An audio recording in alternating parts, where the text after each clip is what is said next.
Le commissariat des armées, un service interarmées récent aux missions anciennes, dont les premières origines remontent aux questeurs de l'armée romaine. La première administration de la marine apparaît au Moyen-Âge, au Clos des Galets à Rouen. Sous Jean le Bon, les commissaires des guerres font leur apparition, en charge notamment de surveiller le paiement de la solde. La fonction se précise au XVIIe siècle avec Louvois et Colbert, secrétaires d'État à la guerre et à la marine. L'administration des ports et arsenaux est assurée par des intendants et des commissaires de la marine. Place à la Révolution et à l'Empire.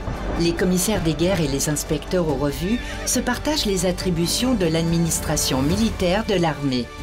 En 1817, ils sont remplacés par un corps unique d'intendance militaire. Au milieu du XXe siècle, coexistent les intendants militaires, les commissaires de la marine et ceux de l'armée de l'air nouvellement créés. Janvier 2010, le service du commissariat des armées succède au service des commissariats des trois armées.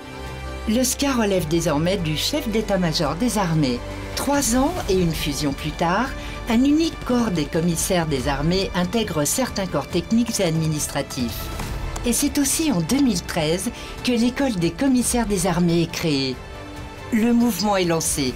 En 2014, les GSBDD sont rattachés au service du commissariat des armées, qui passe de 34 à plus de 90 organismes. 2017 voit le lancement du projet SCA 22, visant à moderniser le service et à renforcer le soutien de proximité au profit des armées. En 2020, le service du commissariat des armées a 10 ans. L'année suivante est lancé le projet Ambition SCA 2030 pour matérialiser la vision stratégique du chef d'état-major des armées sur les prochaines années. Aujourd'hui, le SCA poursuit sa transformation au plus près des bénéficiaires du soutien avec plus de 20 000 civils et militaires mobilisés au quotidien sur l'ensemble du territoire et à l'étranger.